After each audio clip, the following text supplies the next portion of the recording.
नमस्कार मु प्रोफेसर कामदेव दास आपन को मोर लास्ट वीडियो रे सीनियर सिटीजन माने क्यों डिजीज रे मुख्यतः भाव सफर कर एक्सपेक्टेशन अच्छी से विषय कही यथा heart disease diabetes dehydration bone and joint disorders mental disorders एवं कॉन्स्टिपेशन ये छटी मोस्टली यही छटी रोग उपरे सीनियर सिटीजन माने केयरफुल हवा था। मुझे तो हार्ट डिजीज विषय आप कही आज मु डायबिटीज उपर कहूँ। डायबिटीज गोटे जिते गोटे पेसेंट को डायबिटीज डिक्लेयर हो जाए डायग्नोसिस हो जाए से बहुत पैनिक हो जाए, से बहुत भयभीत हो जाए मोर डायबिटीज हो गला मु आउ कौन मोर लाइफ बेकार हो गला कि से भाव अनुचित। आप कही रखुची ये डायबिटीज गोटे डिजीज नुह, यहाँ गोटे कंडीशन ऑफ द बॉडी एवं ये कंडीशन ऑफ द बॉडी को आपण हाउ टू मैनेज ये मैनेज कले ये कंडीशन को आपण ओवरकम करें एवं आपण डायबिटीज थिले मध्य आपण हेल्दी लाइफ रे रही पारिबे, सुस्थ भाव में रही पारिबे सारा जीवन से विषय रे आपणकर किछटा ज्ञान रहिबा दरकार। सबू तो माने सब तो आप हॉस्पिटल जीवेनि सब किसी ना निजर ज्ञान रहा आवश्यक। तो कहीं ना आपण डायबिटीज हेले कौन प्रोब्लेम हम जदि आप से विषय टी जानवे ताहले से प्रोब्लेम रु इराडिकेट होगापाई कौन आम स्टेप नहीं पारिबा, से प्रोब्लेम न होगापाई बा प्रोब्लेम कम होगापाई आम कौन पदक्षेप नहीं पारिबा ये विषय जब आप ज्ञान रहा आप डायबिटीज आपको सेमती किसी भयभीत करना ना। प्रश्न हूँ जे डायबिटीज आग बुझा उचित जे यहाँ गोटे इनफेक्शियस डिजीज नुह, कौन सी बैक्टेरिया बा भाइरस जनित डिजीज नुह। यह आमर जो लाइफस्टाइल डिजॉर्डर आमर जो मुख्यतः खाद्य बा आहार विहार सेडेंटरी लाइफस्टाइल एवं स्ट्रेस चिंता शोक भय क्रोध आदि ओभर स्ट्रेस्ड जो माने होती से क्षेत्र में डायबिटीज देखा।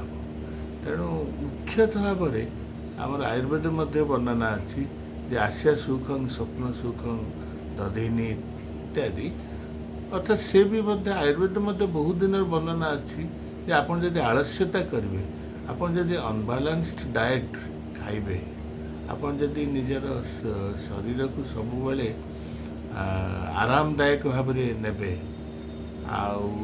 एवं खाद्य पेय एवं आमर जो ऋतुचर्या दिनचर्या रात्रचर्या एगुड़ा जब आम ठीक से मानवानी अमानिया होगी सब रहा शरीर प्रति आम दायित्व आम कम करी आम अन्य रोग पैसा रोजगार करने आम केमती से विषय जब आम बेसी चिंता करवा ताहले आपको डायबिटीज हवाटा ही हम ना। प्रश्न उठुचे जे कौ मान डायबिटीज हम सेमती किसी तार बयस अच्छी जे यही बयस लोक मान डायबिटीज हो ना, सेमती किसी बयस ना।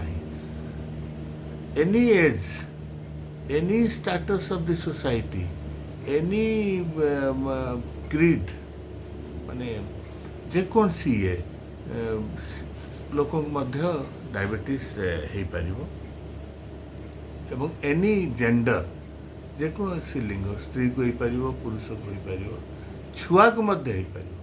ये छुआ को जो डायबिटीज हुए ताको आम कहते जुवेनाइल डायबिटीज ताको आम कहते जुवेनाइल डायबिटीज। तो जहाँ हो बर्तमान आम देखा जे ये डायबिटीज हेल्ले कौन कौन लक्षण है आम जाना जे आमको डायबिटीज टी हो प्रथम जानवा दरकार निहती।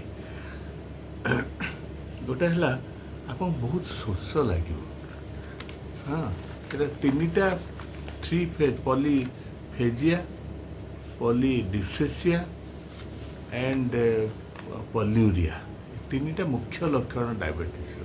पॉल्यूरिया माने बहुत थर परिश्रा हवा, पॉलीफेजिया माने बारंबार शोष लगे ଏବଂ ବାରମ୍ବାର ଭୋକ ମଧ୍ୟ ଲାଗିବା।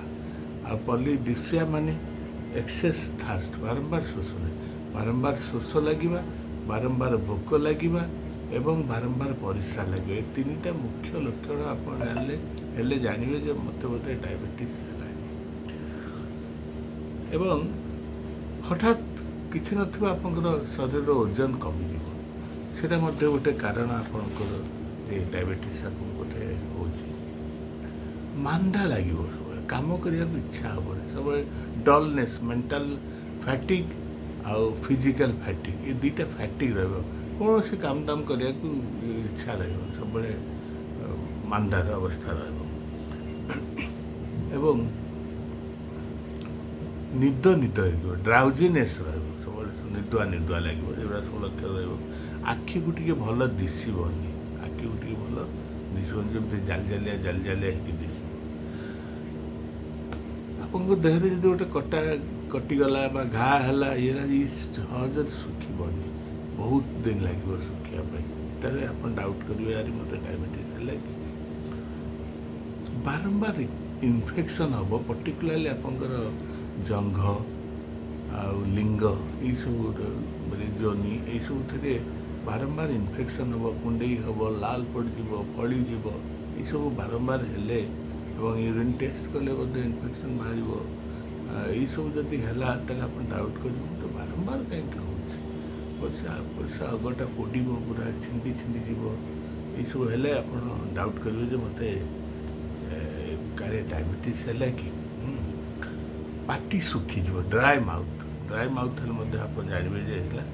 ଏକ୍ସେସିଭ୍ ସ୍ୱେଟିଂ, ଝାଳ ଯଦି ଆପଣଙ୍କର ବହୁତ ବାହାରିଲା ତାହେଲେ ଆପଣ ଜାଣିବେ ଯେ ମୋତେ ଡାଇବେଟିସ୍ ରହୁଛି। ଏକ୍ସେସିଭ୍ ସ୍ୱେଟିଂ ଏବଂ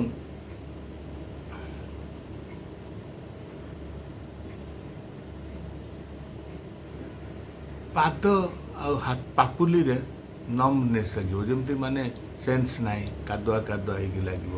ଏଇସବୁ ଯଦି ଲକ୍ଷଣ ଆପଣ ଦେଖିବେ ତାହେଲେ ହେବ। ବର୍ଣ୍ଣିଂ ସେନ୍ସେସନ୍, ଜଳାପୋଡ଼ା ବି ରହିବ, ପାଦ ଆଉ ଆଙ୍ଗୁଠି ଗୁଡ଼ାରେ ଜଳାପୋଡ଼ା ବି ରହିବ। ଏଇସବୁ ଜିନିଷ ହେବ। ଏଇସବୁ ଲକ୍ଷଣ ଯଦି ଦିଶିଲା ତାହେଲେ ଆମେ ଡାଉଟ୍ କରିବା ଯେ ଆମକୁ ବୋଧେ ଡାଇବେଟିସ୍ ବୋଧେ ହେଲାଣି। କାହିଁକି ନା ମୁଖ୍ୟତଃ ତିନିଟାରେ କାମ। ବହୁତ ଭୋକ ଲାଗିବ, ଏଇଠି ଖାଇଥିବା ପୁଣି ଭୋକ ଲାଗିବ। ତାପରେ ବାରମ୍ବାର ପରିସ୍ରା ଲାଗିବ, ବାରମ୍ବାର ଝାଳ ବହିବ, ବହୁତ ଝାଳ ବହିବ, ଗନ୍ଧେଇବ, ଫାଉଲ୍ ସ୍ମେଲ୍ ହେବ, ପାଟି ଶୁଖିଯିବ।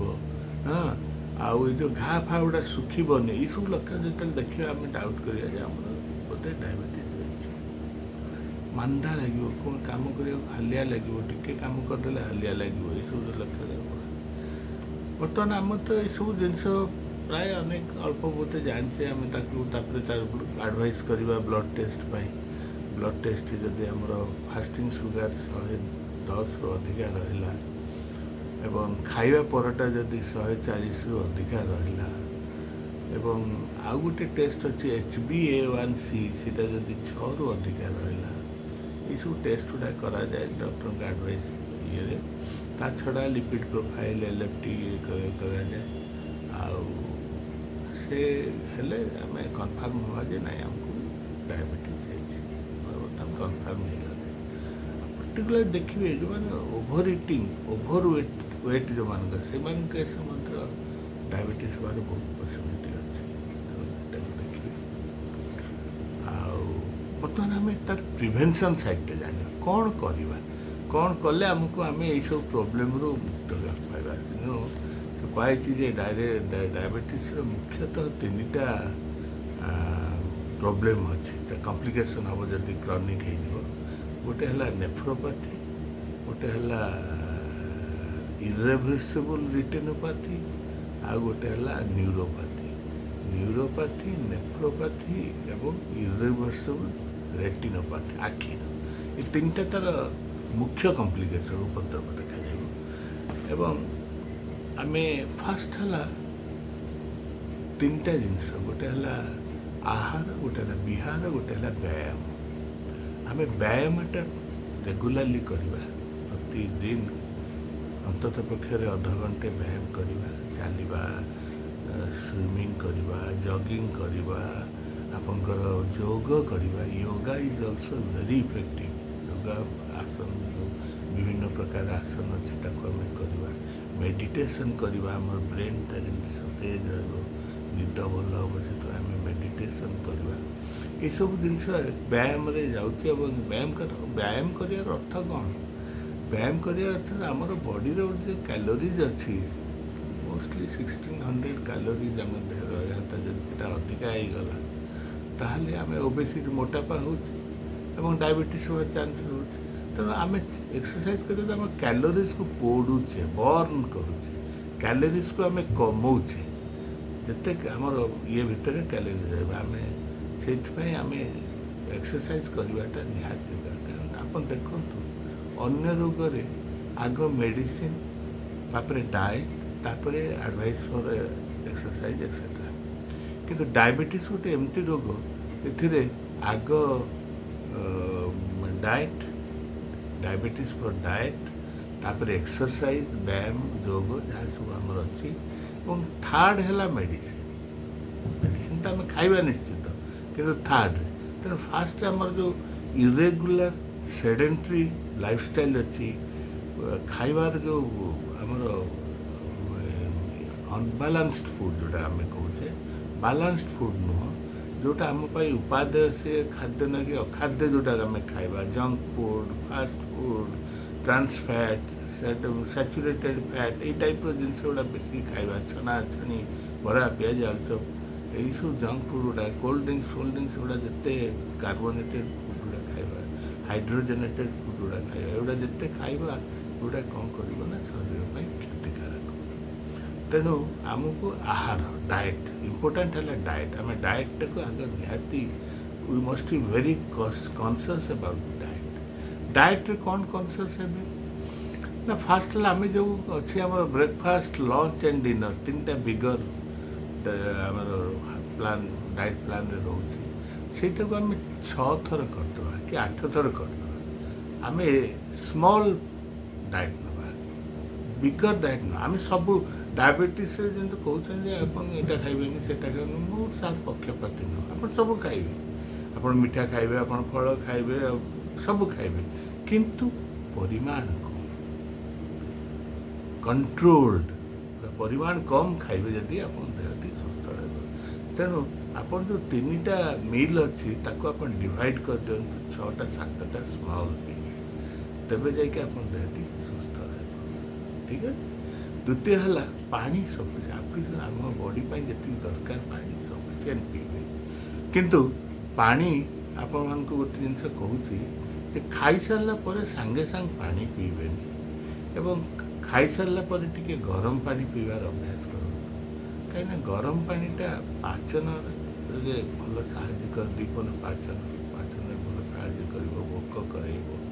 ଏବଂ ପାଠ କହୁଛି ଦାହ ସଙ୍କୋଚୟତି ଶିରା, ଅର୍ଥାତ୍ ଉଷ୍ଣ ଜଳଟା ଶିରା ସଙ୍କୋଚନ କରେ, ଭାସୋ କନଷ୍ଟ୍ରିକ୍ସନ୍ କରେ। ଏ ଭାସୋ କନଷ୍ଟ୍ରିକ୍ସନ୍ ହେବା ଦ୍ୱାରା ବ୍ଲଡ଼ ସର୍କୁଲେସନ୍ଟା ଶରୀରରେ ବଢ଼ିଯାଏ। ମୋର୍ ଦି ସର୍କୁଲେସନ୍, ବେଟର୍ ଦି ଟିସ୍ୟୁଜ୍, ଏଇଟା ହେଲା ତା କନସେପ୍ଟ। ତେଣୁ ଉଷ୍ଣ ଜଳରେ ସ୍ନାନ ଏବଂ ଉଷ୍ଣ ଜଳ ସେବନଟା ଶରୀର ପାଇଁ ବହୁତ ଉପକାରୀ। ଯେଉଁମାନେ ପର୍ଟିକୁଲାରଲି ଏଇଭଳିଆ ଡିଜିଜ୍ କଣ୍ଡିସନ୍ରେ ଅଛନ୍ତି, ସେମାନଙ୍କ କେସ୍ରେ ଏଇଟା ବେଶୀ ଉପକାରୀ। ତେଣୁ ଆପଣ ପାଣି ସଫିସିଏଣ୍ଟ ପିଇବେ, ଭଲ ନିଦ୍ରା, ଭଲରେ ଶୋଇବେ, 6 ଘଣ୍ଟା 8 ଘଣ୍ଟା ନିହାତି ଶୋଇବେ, ଅନରେଷ୍ଟ ରହିବେନି। ମାନେ ଆଜିକାଲି ପଇସା କମେଇବା ପାଇଁ ଅନିଦ୍ରା ରହୁଛନ୍ତି, ବହୁତ ଇଏ ରହୁଛନ୍ତି, ମୋବାଇଲ ଟିଭି ଦେଖୁଛନ୍ତି, ଏକଦମ ସେଡେଣ୍ଟାରୀ ଲାଇଫଷ୍ଟାଇଲ୍ ଯେଉଁମାନଙ୍କର ହେଉଛି, ଏଇଟା ଏସବୁ ରୋଗର କାରଣ। ତେଣୁ ଆପଣମାନଙ୍କୁ ଅନୁରୋଧ, ଠିକ୍ ସମୟରେ ଶୁଅନ୍ତୁ ଏବଂ ଯେତିକି ପରିମାଣ ଶୋଇବା ଆବଶ୍ୟକ ନିହାତି ଶୁଅନ୍ତୁ।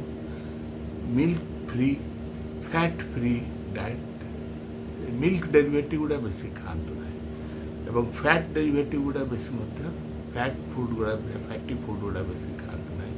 ସଫିସିଏଣ୍ଟ ଭେଜିଟେବଲ୍ସ ଖାଆନ୍ତୁ, ସଫିସିଏଣ୍ଟ ଫ୍ରୁଟ୍ସ ଖାଆନ୍ତୁ।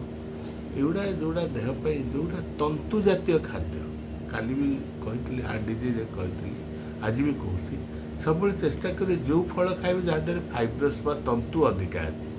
जो परिवा खातु जो तंतु जातीय खाद्य अधिक कारण युवा रही कोलेस्ट्रोल हम ना कि आपंकर सुगार बढ़ी पाए कहीं जो डायबिटीज पेसेंट मुख्यतः भाव दुई प्रकार था कौन थाए ना गोटे थे टाइप 1 डायबिटीज आम जो कहे फास्टिंग अधिका रोचे अर्थात पैनक्रियास जी इंसुलिन सिक्रेशन करिया था तार सिक्रेशन कमी जाऊँगी फल आम जो कार्बोहाइड्रेट खाऊे तार जो ग्लुकोजटा सी आ सेल एक्सेप्टान्स हो सेलुलर एक्सेप्टान्स ना सारा शरीर किसी लाभ हेनी से बाहर ब्लड स्ट्रीम केवल रही जाऊँ सुगर हिसाब से तेणु आमर बॉडी सुगार बढ़ी जाऊँ सुगार बा ग्लुकोज जोटा कि शरीर एनर्जी रे साहाय्य करे ये जो मेटाबॉलिक बाई प्रोडक्ट एटा आप शरीर एनर्जी आम शक्तिर आधार है ग्लुकोज से ग्लुकोजटा जदि सेल एक्सेप्ट न कर आम देह एनर्जी कमी शक्ति कमी आम डायबिटीज हम आम ब्लड फ्लो सुगार बढ़ी नाइट्रोजेन सब्सटेंस गुड़ा बढ़ी ब्लड फ्लो फैट बढ़ी फैटी ये सब जिन गुड़ा बढ़ी लिपिड गुड़ा तेणु आर्टरी ब्लकेज हम हार्ट डिजीज हम अन्य कम्प्लिकेट किडनी फेल्योर हम ये सब जिन गुड़ा हम साधारण भाव में माने तेणु आपण सब यही चारिटा जिनस गोटे है वेजिटेबल्स गोटे है फ्रूट्स आ गोटे है मिल्क डेरिवेटिव जिते कम खाइबे किंतु आप दही खाईपर कम परिमाण मिल्क डेरिवेटिव खाइबे सब प्रोपोर्शनेट आप जिते कम हम तो भल आम दिन को 10 थर चाह पीवा क्षीर चाह क्षतिकारक हम आम 10 थर कॉफी पीवा क्षतिकारक हम कि आम जदि लिमिटेडली थे कि 2 थर चाह पी पार मिल्क प्रोडक्ट जिते जिते मिल्क प्रोडक्ट अच्छी जब आम ओभर इटिंग कर कंट्रोल इटिंग कले क्षतिकारक सिमिलरली आप दही कंट्रोल रे खाइबे दही खाईपर बाकी रहा फल फल भितर देखु डायबिटीज गोटे सुंदर कथा अच्छी आप कौ समय कौ फलटा खाइबे यहाँ अनेक हूँ जान नी आपण 8टा बेले सकाळे चेष्टा करेंगे सेव बा नाशपाती खाया आफ्टर ब्रेकफास्ट 11टा बेलू आपण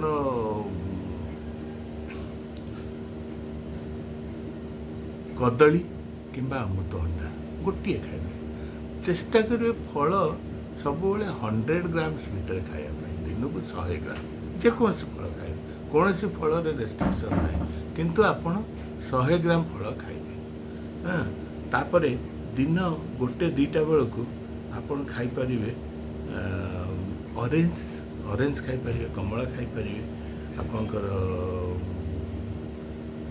पिजुली खाईपर दीपर पिजुली खाते अनेक समय लोक मैंने राति पिजुली खाते राति पिजुली खाते कि एकदम सकाଳେ भी पिजुली खाइबे दीपर बेले पिजुली खाइबे अच्छा संध्या समय आप जामुकोली खाईपर इवनिंग रे आभोकाडो बोली गोटे फल अच्छे ताको खाईपर एवं राति आपण स्ट्रॉबेरी स्ट्रॉबेरीटा आपण बहुत उपादेय एगुड़ा खाइबे गोटे किवी किवी गोटे फल अच्छी से कौन जापर कि भल फल गोटे से किवी खाईपर तार सुखिला किवीटा को आम ये ड्राई फ्रुट्स मिलूँ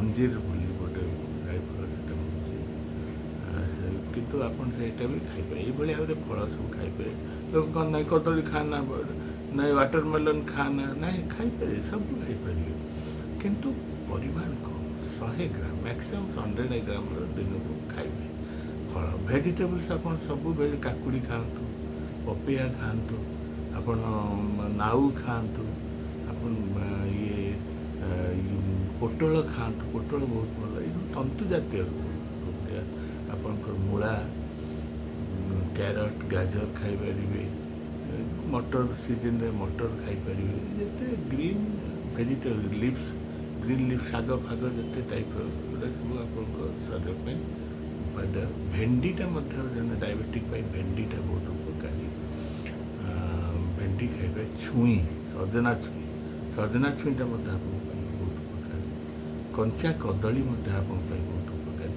ୟାକୁ ସବୁ ଆପଣ ପରିବା ଭିତରେ ଖାଇପାରିବେ। ମିଲ୍କ ଡେରିଭେଟିଭ୍ ଆଭଏଡ଼ କରିବେ। ଆଉ ଆଭଏଡ଼ କରିବେ ପଟାଟୋ ଆଭଏଡ଼ କରିବେ। ଆପଣଙ୍କର ମିଲ୍କ ପ୍ରଡ଼କ୍ଟ କହିଲେ ଚାଉଳ ଭାତ ଖାଇବେ, ରୁଟି ଖାଇବେ, କିନ୍ତୁ କମ୍ ପରିମାଣରେ ଖାଇବେ, ବେଶୀ ଖାଇବେନି, ଏକଦମ ଲିମିଟେଡ଼ ଇଏରେ ଖାଇବେ। କାହିଁକିନା ପୁଣି କାର୍ବୋହାଇଡ୍ରେଟ୍ ବି ତ ଦରକାର ନା ବଡ଼ିର ଏନର୍ଜି ପାଇଁ। ଆମେ ଯଦି ଟୋଟାଲ୍ ଲୋ କାର୍ବ ସେଥିପାଇଁ କୁହାଯାଇଛି, ଗୋଟେ ୱାର୍ଡ଼ିଂସ୍ କୁହାଯାଇଛି ଲୋ କାର୍ବ ଡାଏଟ୍ ଖାଇବେ। ହଁ, ଆଉ white sugar, white salt, white rice ଟିକେ ଆଭଏଡ଼ କରିବେ, ମଇଦା ଆଭଏଡ଼ କରିବେ, ଏଗୁଡ଼ା ସବୁ ଆଭଏଡ଼ କରିବେ। ହଁ, ଆଉ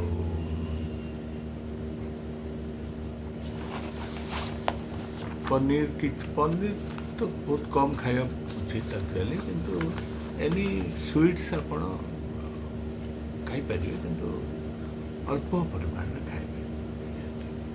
ଯେଉଁ କହନ୍ତିନି ଯେଉଁ ତାଙ୍କ ମାଇଣ୍ଡରେ ଡାଇବେଟିକ୍ ପେସେଣ୍ଟ ମାଇଣ୍ଡରେ ଆସେ ଗଲା ମୁଁ ତ ଡାଇବେଟିସ୍ ଥିଲା ଆଉ ଖାଇବି କ'ଣ, ଆମର ତ ଆହାର ସବୁ ଭଲ ନାହିଁ, ସେଇଟା ଏକଦମ ଭୁଲ କଥା। ଆପଣ ଗୋଟେ ବାଲାନ୍ସড ଡାଏଟ୍, ତନ୍ତୁ ଜାତୀୟ ଖାଦ୍ୟ, ଯେଉଁଥିରେ ମିଲ୍କ ଡେରିଭେଟିଭ୍ କମ୍ ଥିବ, ଯେଉଁଥିରେ ଫ୍ୟାଟ୍ କମ୍ ଥିବ, ଯଥା ରେଡ୍ ମିଟ୍ ହେଲା, ନନ୍ଭେଜ୍ ହେଲା ଖାଇପାରିବେ, କିନ୍ତୁ ଛୋଟ ମାଛ ଖାଇପାରିବେ। ମୋଷ୍ଟଲି 1 kg ତଳକୁ ଯେଉଁ ମାଛ ବା ମହୁରାଳି, ପୋହଳା, ଏଇ ଟାଇପ୍ର ମାଛ ଖାଇପାରିବେ। ସପ୍ତାହକୁ 2-3 ଥର ମାଛ ଖାଇପାରିବେ, କିଛି ଅସୁବିଧା ନାହିଁ। ଇଭନ୍ ଡେଲି ଯଦି ଟିକେ ମାଛ ଖାଇଲେ ବି ଚଳିବ। ଅଣ୍ଡା ଯଦି ଖାଇବେ ତା'ର ଲାଳଟା ଖାଇବେ, ଆଲବୁମିନଟା ଖାଇବେ, କେଶର ଖାଇବେନି। ଏବଂ ସବୁଠୁ ମୁଖ୍ୟ କଥା ହେଲା, ଆପଣ ଡାଇବେଟିସ୍ରେ ଆପଣଙ୍କର ପାଦର ଯତ୍ନ ବେଶୀ ନେବେ। କୁହାଯାଇଛି you take care of foot rather than face. ଆମେ ଫେସ୍ଟାକୁ ଚିକନ ଚାକନ କରିବା ପାଇଁ ବିଭିନ୍ନ କ୍ରିମ୍, ବିଭିନ୍ନ ପାଉଡ଼ର ଲାଗାନ୍ତି, କିନ୍ତୁ ନା, diabetic should take care of his fit.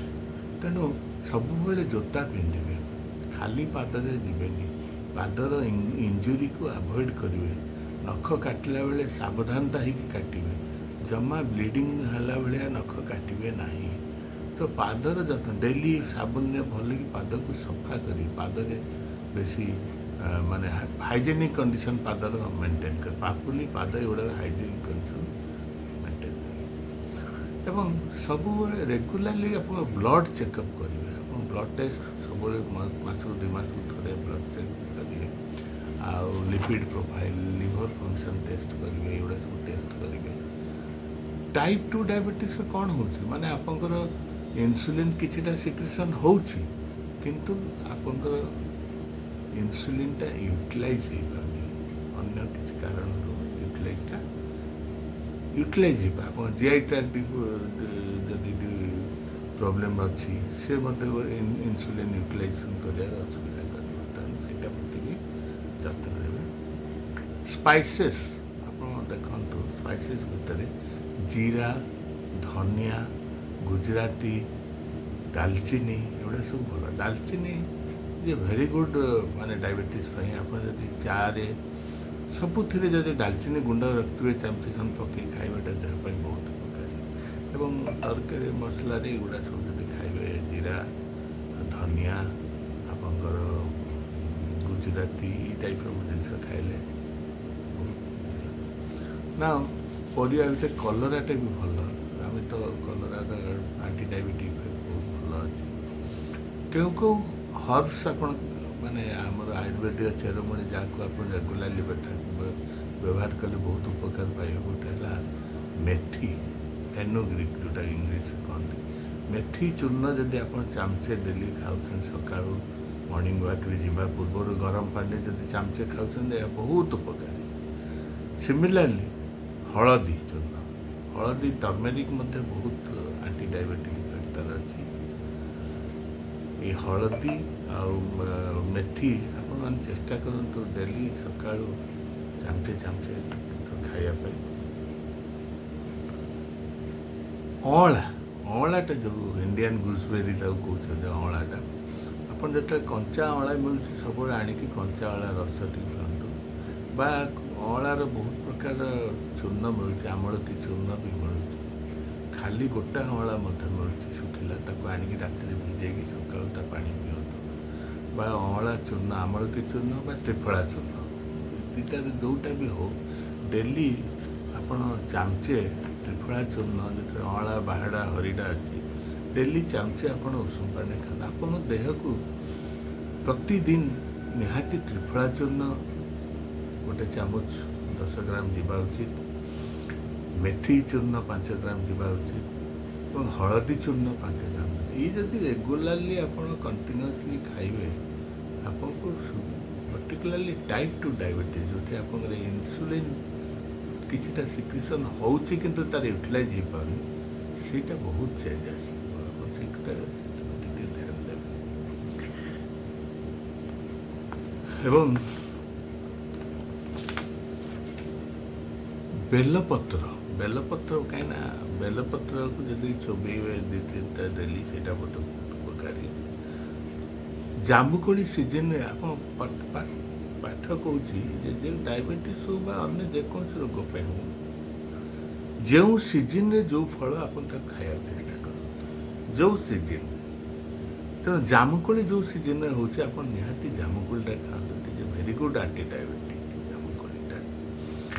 ଏବଂ ଜାମୁକୋଳିର ମଞ୍ଜିକୁ ବି ଫୋପାଡ଼ିବେନି, ଜାମୁକୋଳି ମଞ୍ଜିରେ ବି ମଧ୍ୟ ଆଣ୍ଟି ଡାଇବେଟିକ୍ ଇଫେକ୍ଟ ବହୁତ ଅଛି, ଯେଉଁଟାକୁ କୁହନ୍ତି ଗ୍ଲାଇସେମିକ୍ ଇଣ୍ଡେକ୍ସ ତାର ଅଧିକା ଅଛି। ତେଣୁ ଜାମୁକୋଳି ବୀଜକୁ ଚୂର୍ଣ୍ଣ କରି ଯଦି ସେଥିକୁ ମଧ୍ୟ ଚାମଚେ ଖାଇପାରିବେ, ବହୁତ ଉପକାରୀ ହେବ।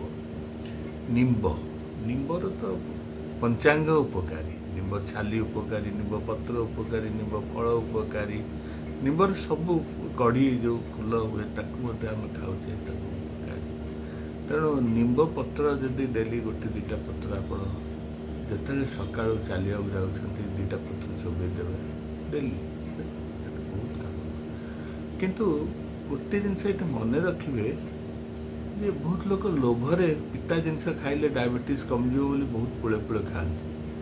ମୁଁ ଆପଣମାନଙ୍କୁ ଅନୁରୋଧ କରୁଛି, କଷାୟ ତିକ୍ତ ଜିନିଷ ଯେଉଁଟାକି ଆମର ଡାଇବେଟିସ୍ ପାଇଁ ଦରକାର, ତାକୁ ଲିମିଟେଡ଼ ପରିମାଣରେ ଖାଇବେ। ଅତ୍ୟଧିକ ଖାଇଲେ ଆପଣଙ୍କ ଏସିଡ଼ିଟି ହେବ, ଆପଣଙ୍କର ସ୍କେଲିଟାଲ ପ୍ରୋବ୍ଲେମ୍ ହେବ ଏବଂ ଆପଣ ୱିକ୍ ହେଇଯିବେ, ଦୁର୍ବଳ ହେଇଯିବେ। ତେଣୁ ବେଶୀ ତିକ୍ତ କଷାୟ ଜିନିଷ ଖାଆନ୍ତୁନି, ଅଳ୍ପ ଖାଇବେ, ଯାହା ଖାଇବେ ଅଳ୍ପ ଖାଇବେ। ବହୁତ ଲୋକ ଏକୁ ଗୋଟେ ଭୁଲ କରନ୍ତି, ଲୋଭର ବଶରେ ମୁଁ ଆଜ୍ଞା ଲେମ୍ବୁ ନିମ୍ବ ପତ୍ର ରସ ପୁରା ଗୋଟେ ଗ୍ଲାସ ପିଉଛି, ନା ଏତେ ପିଇବା ଦରକାର ନାହିଁ, ଅଳ୍ପ ଖାଆନ୍ତୁ, କଲରା ଅଳ୍ପ ଖାଆନ୍ତୁ। ପିତା ଘର ବୋଲି ଅନେକ ବି କଲରାକୁ ବେଶିକି ତାର ରସକୁ ଖାଆନ୍ତୁ, ବହୁତ ବେଶୀ ଖାଆନ୍ତୁନି, ଏଇଟା ଗୋଟେ ଷ୍ଟ୍ରିକ୍ଟଲି। ଏଇଟା ଆପଣଙ୍କ ଆଉ ଗୋଟେ ଜିନିଷ ମୁଁ କହିବି, ଗୋଟେ ଗୁଡ଼ମାରି ପତ୍ର ଅଛି, ଗୁଡ଼ମାରି ପତ୍ର। ଏ ଗୁଡ଼ମାରି ପତ୍ର ଯଦି ଆପଣଙ୍କ ଗଛ ପାଖରେ ଲଗେଇବେ ହୋମ୍ ଗାର୍ଡ଼େନ୍ କରିକି, ସେଥିରୁ ମଧ୍ୟ 1-2ଟା ଯଦି ଖାଇବେ ଭଲ। କାହିଁକିନା ୟାର ଗୋଟେ ମୁଖ୍ୟ କାମ ହେଲା ଇଏ ଜିଭାର ଟେଷ୍ଟ ବୋର୍ଡ଼କୁ ବ୍ଲକ୍ କରିଦିଏ, ଫଳରେ ଆପଣ ଚିନି ଖାଇଲେ ବି ଲାଗିବନି ଚିନି ଖାଇଲା ବେଳେ। ତାର ତ ନୁହେଁ, ୟାର ଆଣ୍ଟି ଡାଇବେଟିକ୍ ଇଫେକ୍ଟ ମଧ୍ୟ ଅଛି। ଆଉ ଗୋଟେ ସବୁଠୁ ବଡ଼ ଜିନିଷ କହୁଛି ଆପଣଙ୍କୁ, ଏଇଟା ହେଉଛି ପିଆଶାଳ, ବିଜୟ ସାର କହୁଛନ୍ତି ଆମେ।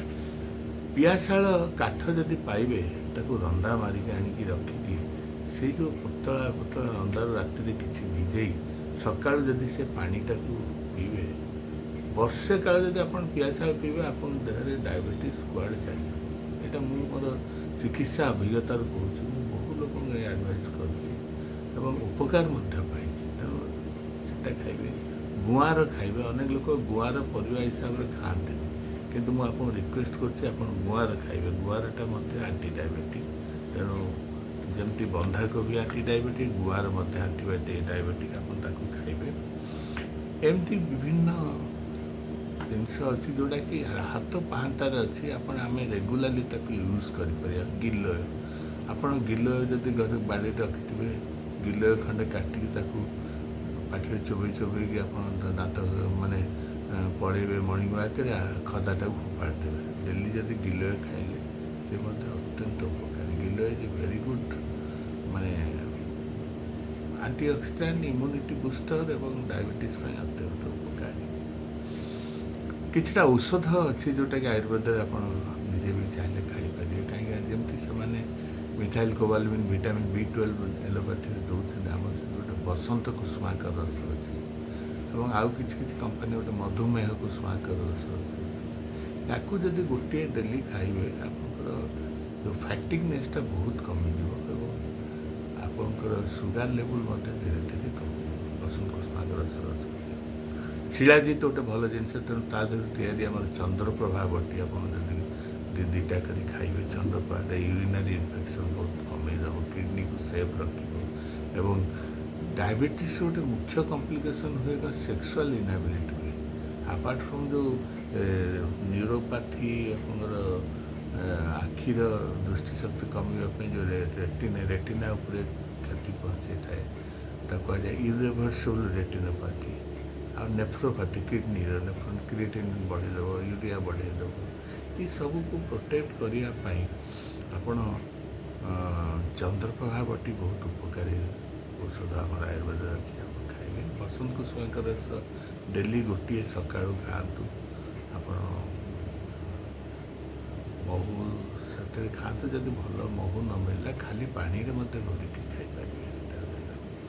ତ୍ରିଫଳା ଚୂର୍ଣ୍ଣ ରେଗୁଲାରଲି ଖାଆନ୍ତୁ। ମୁଁ ମୋର ଏଇ ଟକ୍ ମାଧ୍ୟମରେ ମୁଁ ସମସ୍ତ ଡାଇବେଟିସ୍ ବନ୍ଧୁମାନଙ୍କୁ କହୁଛି ଯେ ଆପଣ ତ୍ରିଫଳା ଚୂର୍ଣ୍ଣ ରେଗୁଲାରଲି ଗୋଟେ ଚାମଚ ଖାଆନ୍ତୁ, ବର୍ଷକ 12 ମାସ ଖାଆନ୍ତୁ। ଏବଂ ଫଳ ତ୍ରିକାଦି କ୍ୱାଥ ଗୋଟେ ଆୟୁର୍ବେଦରେ ଭଲ ଔଷଧ ଅଛି। ଫଳ ତ୍ରିକା ନା ଆପଣଙ୍କର ଟାଇପ୍ 2 ଡାଇବେଟିସ୍ରେ ଆପଣଙ୍କର ସୁଗାର କମେଇବା ଔଷଧ ଖାଇବା ସହିତ ନିହାତି ଲିଭରର କିଛି ଗୋଟେ ଔଷଧ ଖାଇବା, କାହିଁକିନା ଫ୍ୟାଟି ଲିଭର ହେଲେ ମଧ୍ୟ ଏଗୁଡ଼ା ବହୁତ କ୍ଷତିକାରକ ଲିଭର।